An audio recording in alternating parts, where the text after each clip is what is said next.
Materials needed for this experiment: 1. Honey. 2. Pancake syrup. 3. Liquid dishwashing soap. 4. Water, can be colored with food coloring. 5. Vegetable oil. 6. Rubbing alcohol, can be colored with food coloring. Step 1. Pour your heaviest liquid into the center of whatever container you are using to make your column. If you can avoid it, don't let the first liquid run down the side of the container. Because the first liquid is thick enough, it will probably stick to the sides of your column, and your column won't end up as pretty. Step 2.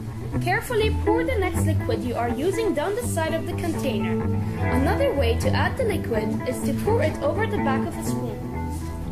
Step 3. Continue adding liquids until you have completed your density column. How does it work? You made your column by pouring the heaviest liquid into the glass first, followed by the next heaviest liquid, etc. The heaviest liquid has the most mass per unit volume, or the highest density. Some of the liquids don't mix because they repel each other, for example, oil and water.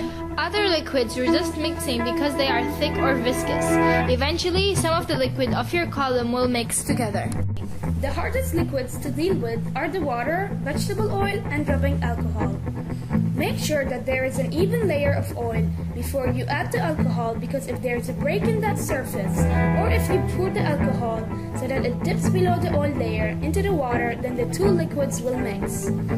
If you take your time, this problem can be avoided.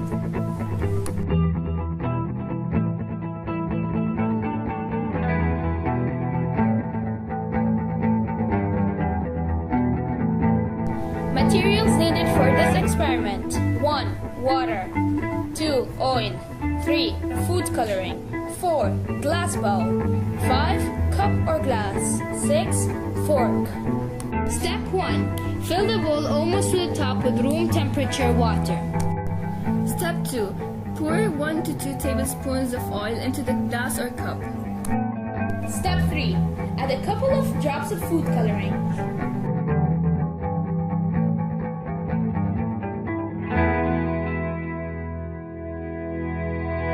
Briefly stir the oil and food coloring mixture with a fork. You want to break up the food coloring drops into smaller drops, but not thoroughly mix the liquid. Step 5.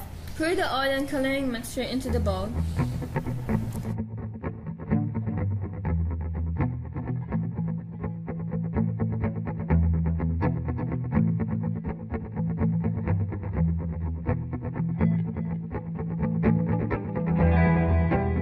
Now watch! The food coloring will slowly sink in the glass, with each droplet expanding outward as it falls, resembling fireworks falling into water. How it works: food coloring dissolves in water but not in oil. When you stir the food coloring in the oil, you are breaking up the coloring droplets. The drops that come into contact with each other will merge. Oil is less dense than water, so the oil will float to the top of the glass.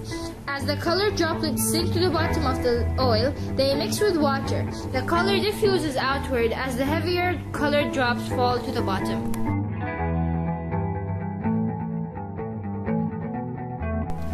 Materials needed for this experiment: 1. Plastic bottle. 2. Ketchup packet from a fast food restaurant. 3. Water. Step 1. Drop the ketchup packet into the bottle. Step 2. Fill the bottle with water, then seal the lid of the bottle. The ketchup packet should float somewhere in the middle of the bottle. Step 3. Squeeze the bottle to cause the ketchup packet to sink. How does it work? An air bubble is trapped inside a ketchup packet when it is sealed at the factory. If the bubble is big enough, it makes the packet float in water. When you squeeze the bottle, the water won't compress, but the air bubble inside the ketchup packet is squeezed and becomes smaller. The size of the packet is reduced, but its mass remains unchanged. Density is mass per volume, so squeezing the bottle increases the density of the ketchup packet. When the density of the packet is more than the density of the water, the packet will sink.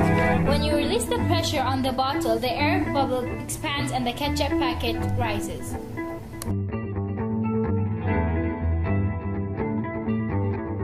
Materials needed for the experiment: 1. Half cup of milk. 2. Half cup of whipping cream. 3. Quarter cup of sugar. 4.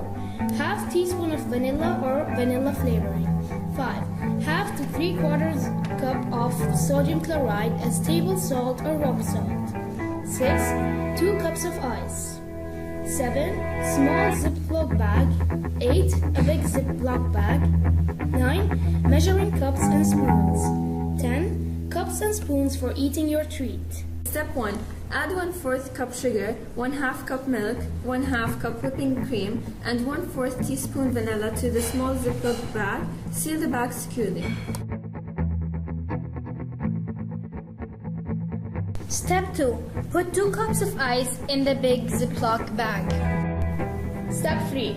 Add half to 3/4 cup of salt, sodium chloride, to the bag of ice.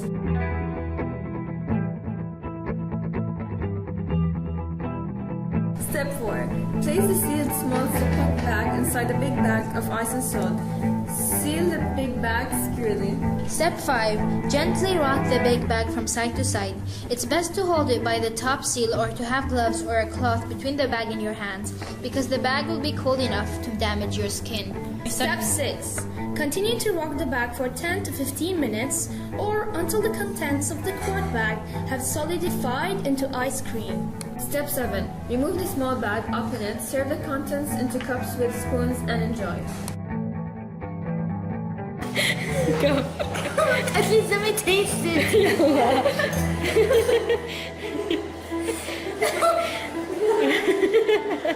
Okay, you're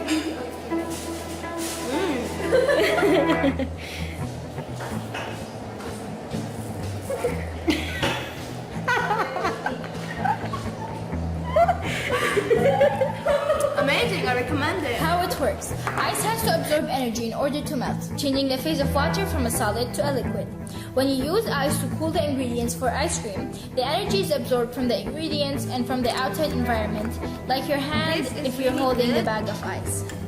When you add salt to the ice, it lowers the freezing point of the ice, so even more energy has to be absorbed from the environment in order for the ice to melt. This makes the ice colder than it was before, which is how your ice cream freezes. Ideally, you would make your ice cream using ice cream salt, which is just sold as large crystals instead of the small crystals you see in the table salt. The larger crystals take more time to dissolve in the water around the ice, which allows for even cooling of the ice cream. You could use other types of salt instead of sodium chloride, but you couldn't substitute sugar for the salt because A. Sugar doesn't dissolve well in cold water, and B. Sugar doesn't dissolve into multiple particles like an ionic material such as salt. Compounds that break into 2 pieces upon dissolving, like NaCl, break into Na plus and Cl minus, are better at lowering the freezing point than substances that don't separate into particles because the added particles disrupt the ability of the water to form crystalline ice. The more particles there are, the greater the disruption and the greater the impact of particle-dependent properties, colligative properties, like freezing point depression, boiling point elevation, and osmotic pressure. The salt causes the ice to absorb more energy from the environment, becoming colder, so although it lowers the point at which water will refreeze into ice, you can't add salt to very cold ice and expect it to freeze your ice cream or de-ice a snowy sidewalk.